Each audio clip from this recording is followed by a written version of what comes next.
more times y'all gonna call me crazy? How many more times y'all gonna give me fake medication that makes me fat off of a misdiagnosis when I really have slight signs of autism from the car accident? Take a fucking another photo, man. Right, don't take another fucking photo, man. Sway, Kanye. I've been doing this more What happens when the most praised artist of his generation becomes the most unpredictable man in the world? Kanye West wasn't just a rapper. He was a cultural revolution. He broke rules, redefined fashion, challenged the music industry, and won. For 2 decades, he didn't follow trends. He created them. But somewhere along the way, his brilliance began to splinter into something darker. The man who once claimed he was a god became a headline machine, spiraling through controversy after controversy with no filter, no boundaries, and seemingly no end. His fall wasn't quiet. It was televised, tweeted, and live-streamed. From bizarre presidential campaigns to antisemitic rants, from billion-dollar deals to total brand collapse, Kanye's story has become a slow-motion implosion of a genius who refused to be silent, even when silence could have saved him. But was this self-destruction, or a system finally pushing back against a man it could no longer control? Before he was Yeezy, before the stadium shows, fashion lines, and global meltdowns, he was Kanye West. A boy from Southside Chicago with a chip on his shoulder and a sound in his head no one else could hear. Raised by a single mother, Dr. Donda West, an English professor and his fiercest protector, Kanye was surrounded by books, ideas, and the kind of confidence that grows only when someone truly believes in you. He wasn't an overnight success. In fact, most of the industry rejected him. He didn't look like a rapper, didn't act like one, didn't sound like one. He made beats for Jay-Z, Ludacris, Alicia Keys, built other artists' empires before they ever handed him a mic. But when he finally got his shot with The College Dropout in 2004, the world knew. This wasn't just another rapper. This was a cultural shift in motion. Kanye's early music wasn't angry. It was ambitious. It was about insecurity, family, ambition, faith. He wore polos instead of jerseys, spoke about God instead of guns, and turned the soul sample into a battlefield for personal truth. He rapped like he had something to prove because he did, and he didn't stop. Late Registration, Graduation, 808s and Heartbreak, My Beautiful Dark Twisted Fantasy. Each album pushed boundaries, reinvented sound, redefined genre. His influence became undeniable. He wasn't just making hits, he was reshaping music. People didn't just listen to Kanye, they studied him. He built himself as more than a musician. He became an icon. Then he became a brand. Yeezy, Adidas, Virgil Abloh, Louis Vuitton. Suddenly, Kanye wasn't just influencing culture, he was printing it, selling it, wearing it. But with every evolution, something cracked.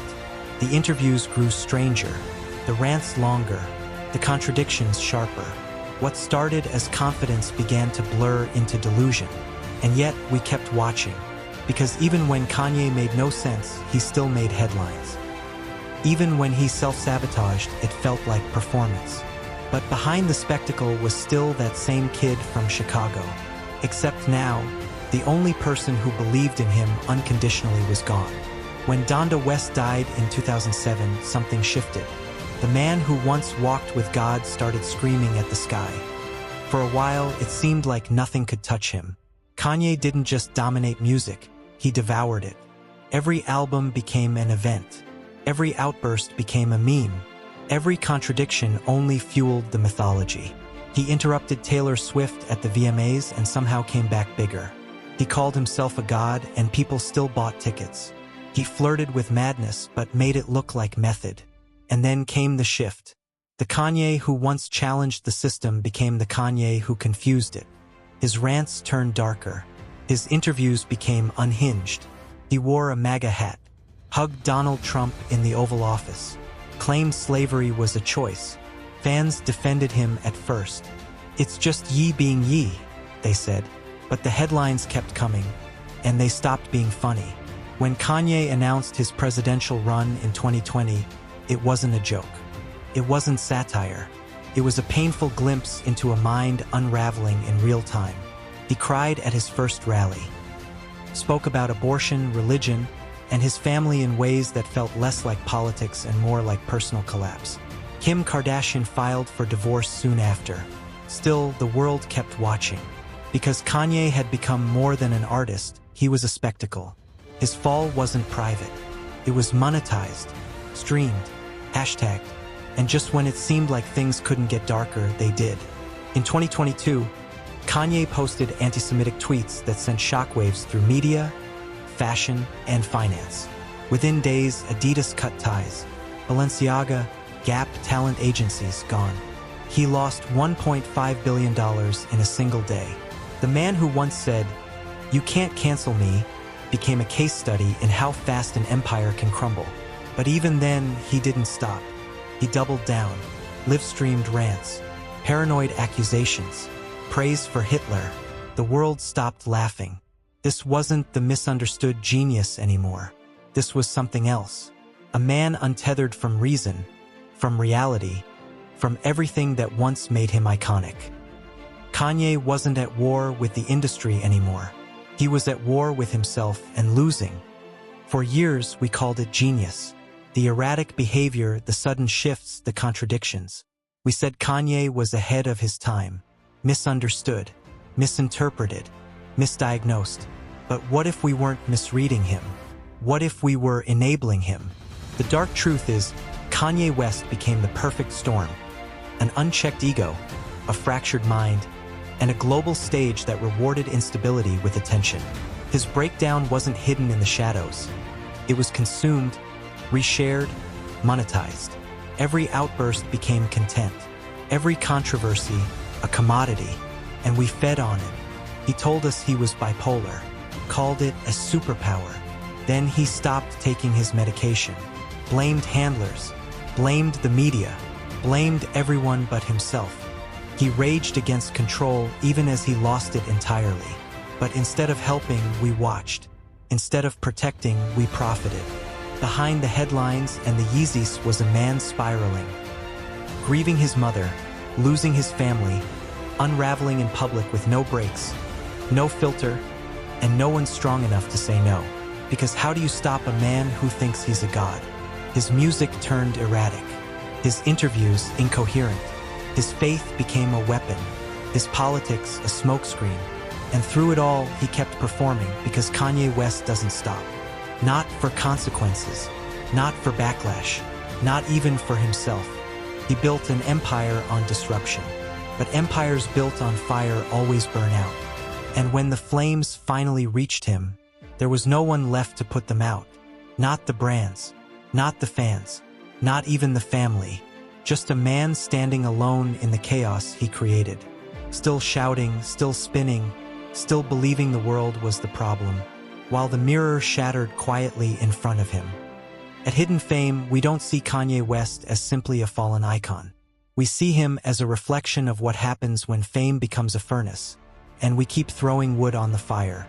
Kanye didn't just chase attention. He became addicted to it. Every stage became a pulpit, every meltdown a moment. But what happens when no one tells the prophet he's preaching madness? When the crowd stops cheering, but the mic stays on. For years, we excused the chaos, called it art, called it pain, called it genius. And maybe it was. But genius without grounding becomes something else entirely. It becomes dangerous, not just to others, but to the one holding the torch. The industry cached every controversy. The fans reposted every spiral. The world gave him a platform, and then acted surprised when he lit it on fire. There's a tragedy here, and it's not just the scandals. It's that Kanye West was allowed to become a spectacle when what he needed was silence, reflection, healing, boundaries. But boundaries don't sell, and healing isn't trending. So we watched as he burned bridges, lost fortunes, alienated everyone who ever tried to save him.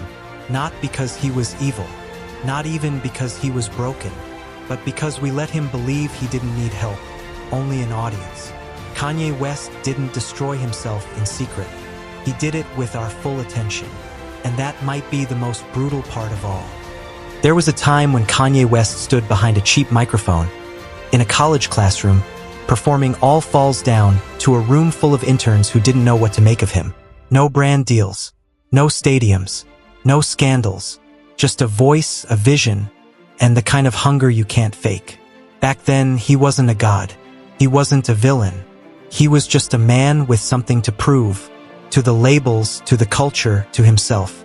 He gave us albums that bled honesty. He told stories no one else was telling. He made us feel invincible and seen. He made us dance. He made us think. He made us uncomfortable in all the right ways. And maybe somewhere inside the noise, that Kanye is still there. The one who just wanted his music to mean something. The one who needed to be heard, not worshipped. But fame doesn't allow people to stand still. It stretches them, warps them, dares them to become caricatures of themselves. And Kanye became the ultimate caricature, until even he couldn't tell where the art ended and the self began. We don't know if there's a redemption arc waiting. We don't know if the world will forgive or if he'll ever ask for it. But we do know this. Some stories were never meant to be known. But now,